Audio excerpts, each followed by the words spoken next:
I am Community Chloe. Welcome to Her Story RVA, a virtual women's empowerment series curated with Black women in mind. This episode is sponsored by Virginia Neonatal Perinatal Collaborative. And I'm excited about having these wonderful women back for another Her Story episode with Virginia Maternal Quality Care Alliance for Maternal Mental Health Awareness Week that's coming up. Now, this evening, we will be discussing the importance of maternal mental health and the resources and services that MQCA provides for the maternal community. Did you know 1 in 4 women experience depression during pregnancy? Now, viewers, if you remember our first episode with MQCA, there are 5 founding members working together to systematically strengthen community based care. Tonight, we're sitting with 3 of those members: Kareem Counseling Services, come on in, Postpartum Support Virginia, and Urban Baby Beginnings. How y'all doing? Good All morning. right. Happy to be here So, again. well, good to be here again. Yes. We're going to start with Stephanie first. Stephanie is founder and executive director of Urban Baby Beginnings. Through her work over the past 27 years, Stephanie has been a vocal and consistent advocate for improving maternal health, equality, and reproductive justice. Under her leadership, Urban Baby Beginnings has been recognized as an innovative and supportive maternal health model throughout the state of Virginia, and she spearheads Urban Baby Beginnings community doula workforce. How you doing, Stephanie? I am doing just fine. Thank you so much for having us again. Oh, yes, absolutely. And we're going to keep it moving and keep it moving. Next up is Sultana Kareem. She is the owner and physical therapist at Kareem Counseling Services, licensed clinical professional counselor in the state of Maryland, licensed professional counselor in the Commonwealth of Virginia, a certified clinical trauma professional, and a certified perinatal mental health professional, 12 years of clinical experience working with children, adolescents, adults, and families in various settings, and she specializes in trauma and perinatal mental health. Thank you so much for being here, Sultana. Thank you. I'm glad to be here. Good to have you. Mandolin Restivo is an executive director of Postpartum Support Virginia, experienced nonprofit manager, and a birth and postpartum doula. Served over 400 families during pregnancy and the first year postpartum. Professional experience includes finding the Bronx Reentry Working Group as a deputy project director for Bronx Community Solutions. All right, we're going to get started. So everybody's got some good titles and some good work behind them. Now, this is going to be a question that I'm going to pose to the panel. With maternal mental health awareness kicking off this week, what does maternal mental health mean to you? Let's start with you, Stephanie. I think just ensuring that you have a good sense of self and support, that you have positive energy surrounding you, and that you feel like you're supported and can be a benefit to the community because you're feeling well. I think that that's so important for women across the state, and we don't tend to often recognize the signs when we aren't in that positive space that we need to be in. Okay, Stephanie. Thank you so much for that. So, Tana, so what does that mean to you? So I'm going to cite a quote from the World Health Organization that I utilize when I do talk about maternal mental health. They Okay. defined it as like a state of being in which a mother realizes her ability, can cope with normal stresses of life, can work productively and fruitfully, and is able to make a connection and contribution to her community. Oftentimes, when we think about mental health, it is not the same as the absence of mental illness, but is a reflection of one's capacity to cope. Thank you, Sultana. Now, for you, Mandolin, what does maternal mental health mean to you? I'll add on to what these wonderful women just say that I really think about it in terms of mental wellness, that Okay. you feel well, you have a good sense of self, you feel connected to your family, your community, and that you are able to feel like you can thrive and not just survive during this time, during pregnancy and postpartum. I am really grateful for this conversation because for our viewers, folks are going through and they just don't know how to communicate it. So, again, thank you all, ladies, for being here. Now, Sultana, up to 1 in 5 of those who are pregnant and in postpartum period will suffer from a perinatal mood and anxiety disorder known as PMEDs, and less than 15% of those who are struggling with a PMED will receive treatment. Now, Sultana, can you touch on this and what does this mean exactly? So these are just statistics reported from individuals in terms of like the rates of PMADs and the rates of seeking treatment. Is whether they communicate that to their OB, midwives, or their healthcare professionals. It is known in the field that there is an underrepresentation, underreporting of PMADs. So essentially, this is just a number that kind of identifies what Yeah. people who have reported. And this number doesn't also include different cultural and racial ethnic backgrounds. I'm glad you said that. And it's not heavily researched. I think there's been a shift in the past 3 years Yeah. because of the prevalence of COVID and health and social determinants. But yeah. I'm glad you mentioned that about culturally and where we get our numbers. And I think we're going to have to revisit when we look at polling numbers and when we do surveys and research now to be inclusive of all races because we all deal with things differently. Yep. Yeah, so that's very important. Mandolin, we're going to go back to more numbers, but we're going to break it all the way down, all right?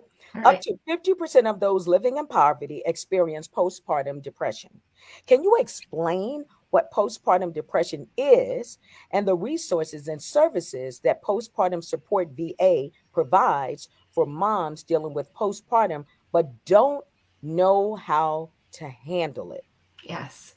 So postpartum depression is when after the birth of the baby, anytime in your first year, where you're feeling like you're unable to manage your day-to-day tasks, where you're feeling sad, maybe worried, disconnected, and like maybe you feel like you can't get out of bed or you don't want to do the things that you need to do to take care of yourself, like wash your hair or keep up with your makeup or whatever those things you would normally do to take care of yourself. You can no longer do them anymore. You also may feel like you can't sleep, or no matter how much you sleep, you can't get enough sleep. The important part is not that you know every symptom or what the clinical terms are, but that you're not able to do the things that you normally would do to take care of yourself, to take care of your family. You're not able to cope day to day. And at Postpartum Support Virginia, all of our services are free. We have a warm line that you can call year-round to talk with someone in English or Spanish about how you're doing during this time and what resources you may need. We provide free care coordination where we will help you get set up with resources in your community. And if you need financial assistance for any of those resources, including mental health access, we do have micro grants that we can use to help you get started with mental health services that you may need, or if you need childcare or transportation to get to those things, we can help with that as well. And more so of a peer support to talk about it because it almost make you feel like when that depression starts coming on you, it's almost like, oh my God, you're being so ungrateful. There are a lot of women who didn't have healthy babies. You ever run into a situation like that? Yes. A woman just say, I'm just going to be quiet because I have a healthy baby. Yeah. Who am I to complain? I have this beautiful baby. I have a beautiful life. I've wanted to be a mother for a certain amount of time. And here I am. Who am I to say that anything is wrong? So when you call the warm line, you're getting another person who's been there. You're not getting a mental health professional. You're getting a person who's been there, who can talk to you at your level about what's going on. And from there, we can find out what you need. Our social support groups are peer-based, and we also have peer mentors, and those are all free. And there's really no barriers to entry. We have virtual options, in-person options. So whatever would meet your needs for where you're at that time. The important thing is to just take one step for yourself and your baby and your family, and just to make that call or send that text. And from there, it gets the ball rolling. One step, what is the quote? A journey of 1,000 miles starts with the first step, or begins with the first step. So just take that first step. Okay, that's very good, Mandolin. All right, Stephanie, over to you. Can you touch on the resources and services that Urban Baby Beginnings provide for mothers experiencing postpartum depression? Yeah, I mean, one of the things I want to just highlight is that typically women of color don't necessarily demonstrate the same signs of postpartum depression that we're expecting. In my instance, it was anger, it was isolation. I felt very overwhelmed, but couldn't really discuss it because That's it. of the fact that I didn't really feel that there were supportive structures around me to say that I'm just not doing great. And I Mhm. also think that there's a stigma attached to saying that I have something going on mentally that is blocking my ability to really care for myself and my child, and especially in the Black community. Yep. That was very, very shamed and upon a long time ago. And so it's important to recognize that that historical context continues to move forward. So even though we may be talking about perinatal mood and anxiety disorders and depression and anxiety and things like that, and that gets in the way of us being able to care for ourselves and our children, we have to think of alternative presentations in Black communities and what that means. And that it also means that we need to increase our social support, we need to increase therapeutic rest, and we may also need to engage with social support structures such as Urban Baby Beginnings, Postpartum Support Virginia, Career Counseling Services, all of those things, Yeah. because we all provide a different level of support. For Urban Baby Beginnings, what that looks like is the use of home visitors and doulas who are trusted members in the community to be able to sit down and talk through what are some of those things that are going on and to develop a plan. Yeah. And our services are accessible through Medicaid. We also have some social supports that are through our navigation team. So sometimes what happens is individual may come into our program and they're better suited to get somewhere else. So it may mean that it's a home visiting program that really focuses on providing mental health supports. It may mean that I need to contact Mandolin's team and to work directly with them to get counselors or even to reach out to Sultana. We work very well together. But the main thing that I think for Urban Baby Beginnings for people to recognize is that we provide support directly in the community using community doulas who are trusted members in the community that they serve, or even community health workers. And that at least gets us to a space where we can just have common conversations and understandings and then make the determination on what's next.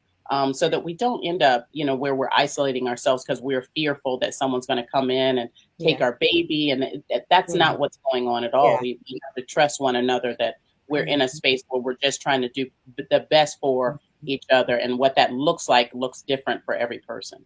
Wow, Stephanie, thank you so much for sharing that. And as we're talking about, this is Medicaid open enrollment. You mentioned that. And in Yes. order to get some of the services that you provide, our mothers must be on Medicaid. And we Yes. want to remind folks that this Medicaid open enrollment time from now through June 30th, and to get with your managed care or your MCO so you can get, enrolled in Medicaid so you can get all of these services. So I Yes. just wanted to put that out there as well. And All right. also, too, Yes. Claude, one of the things to mention as well is that there's a redetermination period for Medicaid that's actually going Yeah. on right now, and we're Through encouraging the people 30th. who are on Medicaid to give Mhm. their social worker and or Cover Virginia a call because they may have to give more information to Mhm. ensure that they can continue their coverage. And there Yeah. are hundreds of thousands of families that are affected by this. So Yeah. yes, that's extremely And important. that's But and also, that's something. Yeah. Go ahead, Stephanie. you You go also first. know too that there's still a space even if you don't have Medicaid to receive Mhm. services and support, and that's where Yeah. postpartum support Virginia comes in really well to be Mhm. able to say, hey, right now this is what we need to look at. And Mandel will probably talk about some of the other services and scholarships and things Mhm. like that they have as Yeah. well, and Mhm. social support groups. Yeah. But and at the end of the day, we don't want it to be so taxing on your programs collectively when there's other federally funded support, by just reminding folks that the open renewal time is now through June 30th. And we're going to be out in the community doing that. But thank you so much for mentioning that. All right. Sultana, got a question for you. Rates of depression are more than doubled in the Black population due to cumulative effects of stress called weathering. How does Korean counseling services combat this issue of weathering? So I combat this issue at career counseling, but through education. So Uh-huh. it's my sessions with clients. We really talk about what their experience of racism and oppression has been, Wow. both within the perinatal period, but also before that. Mm-hmm. Um, we also talk about their relationships with themselves and families and how it shows up for like racism and oppression shows up for their family members, and talk about intergenerational trauma, Mm-hmm. and how we interact with the world around us, and how we essentially, I always talk about like the brain. So we essentially, when we're experiencing intense level of stress, we flip our lid. A lot of people laugh like, oh, we flip our lid. But yeah, you're operating from a point of irrational thought, because there is a percent imaginary, it is happening and it's enabling you from Yeah. coping with the stressors in your life. In addition to just racism, but also being a new parent or having multiple kids and balancing all the different nuances in their life. Yeah. And sometimes when we have I have these conversations with my clients, it's the first time that someone helped connect like their physical symptoms of depression, anxiety. So for example, one of my clients, she always talked about, oh, I always have like this tension on my shoulders and I constantly go to my doctor and there's nothing wrong with me, but I continue to have the stress on my Yeah. shoulders. And I was like, I wonder, maybe it's anxiety. And so we process, well, what does that mean for her and her culture to identify like this is What does it anxiety? mean? Yeah. Um, Mm-hmm. and then what coping skills that we need to put in place so that it helps reduce that tension that's on the Yeah. shoulders. And I like yeah. we have conversations like, oh, so breathe. I was like, yeah, breathing helps dramatically, especially when you have tension on the shoulders or you have tension or pressure on the chest. Sometimes just breathing and experiencing the present moment helps reduce the level of stress. That felt like hypnosis for a little bit. You said breathe. Yeah, just breathe. And I was getting sleepy. I was getting They sleepy kind of when got you us said all that. in here breathing. Oh, okay. That's Yes. wrong show, right? Wrong show. Wrong show. Okay. So, Mandolin, can you explain what baby blues is and the differences between baby blues and postpartum depression? Yeah, sure. Baby blues is, we consider it part of the transition to motherhood, to parenthood. 85%, so many people are going to have the baby blues. It occurs within the first 2 to 3 weeks after birth. You are having maybe tearfulness, sadness, anger, feeling overwhelmed. It isn't classified as a mental health disorder. It's part of the transition to parenthood. What you need during this time is sleep and support, Yeah, and right. people to care for you. I cannot underscore the need for sleep enough throughout this whole pregnancy and postpartum time. Sleep is healing, sleep is protective. During And breastfeeding, Mandolin, are you serious? I'm serious. I am serious that we really need to pay attention to mothers having time to rest.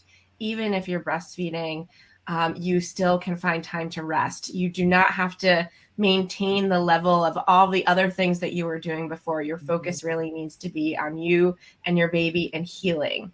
And healing from birth is no small task. And I think that if the after effects of birth were on the outside, we would be telling people lay down, right? Because your uterus is healing and you have a wound on your uterus from where your placenta separated, but we don't see that, right? If it was on my arm, or if I was bleeding from some other part of my body, everyone would tell me to go and lay down and rest. But instead we're saying, here's a baby, do everything you need to do to take care of this baby. And you're also suffering from huge identity transition. So sleep, rest, it's where community-based doulas are so important. Someone to come in and help you with that baby care, help you with the day-to-day tasks, making sure you eat well and are hydrated, whether or not you're nursing. You need to eat well and you need to hydrate. And then, we can prevent some folks from having a maternal mental health issue if they do get that good support in the beginning. So it's really protective. It's really helpful for you. It's not a disorder. It's something that happens to many, many people. But if you're getting past 2 to 3 weeks postpartum and you're still not feeling yourself, that's the time to reach out for help. Because if you don't get help, it's just going to continue to get worse. Yeah. And so getting help early on can help you. You can get back to feeling like yourself quickly. And again, all of our services are free. Urban Baby Beginning services you can access through Medicaid. We have Shalane's Funds grants where we can help you to get mental health supports or other supports if you need them. We can also use those funds to help you get a doula or a night nurse so that you can get some sleep. If you're feeling like, geez, I'm really overwhelmed, or I'm a single mom, who the heck is going to help me get some sleep? That's a funny joke you're saying there. We can help you get Yeah. someone home. Yeah, that's good. Stephanie, thank you so much for that. And I know you mentioned the Medicaid for the extra and extended benefits as well, and also the grants that are available. All right, Stephanie, according to the CDC, Black mothers face double the stillbirth rate compared to white mothers in America. UBB provides safe spaces for pregnancy and postpartum families and their babies. For mothers that unfortunately have dealt with this, what resources and programs does UBB provide to ensure mothers have the mental support they need? Mhm. So we have a couple of different programs, but I like to highlight Project Rebirth because that's been really our re-envisioning of what it means to provide support for Black and Brown women in communities. And we use doulas of color to be able to provide that direct support and resource. And they're trained as maternal wellness coordinators in that they can conduct screenings and they can get connected to individuals connected to care and services. They do go to the homes and they will provide support prenatally and postpartum as well. And I think that that's extremely important.